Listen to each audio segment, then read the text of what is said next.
Сега към рубриката ни новите известни.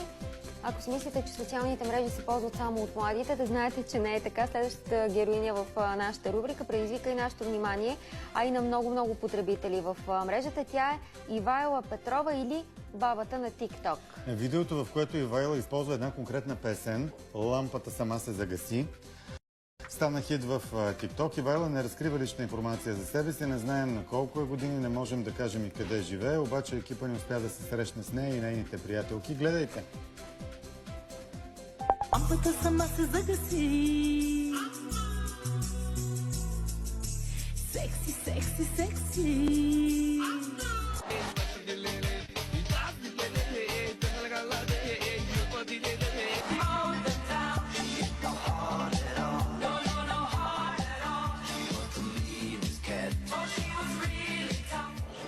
Аз се казвам Ивайла Петрова. В TikTok се забавляваме.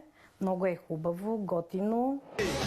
Малката, с теб ще правя свалката. Тили с моста, като котара. Малко се занимавам с музика, чалга, сръбско. Просто ми харесва музиката. Как започнахте да публикувате видеа в TikTok? На по кафе почнахме тук, там, с още една приятелка. Радка пиратка с капелата.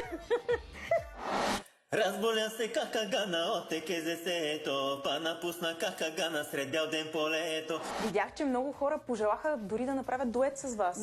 Много дуети правят. Ето специално с лампата се загаси. Да, лампата сама се загаси. Секси, секси. Сама се загаси. Секси, секси, секси. Здрехи ли си или не си?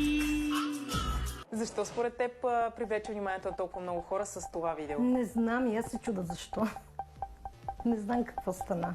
А как ти дойде идеята да загасиш лампата? Аз съм по тия неща. Няма как да... Що ми казват, загаси лампата, гаси лампата. Обичам и шегите. Може и сега да се загаси. Може, да. Черни огнени очи, пеят обичам те. Имам предложения доста от млади, да. Правят клипчета с мене, дуети. Предлагат и да отиде да живее там с тях, след това да си има деца и така.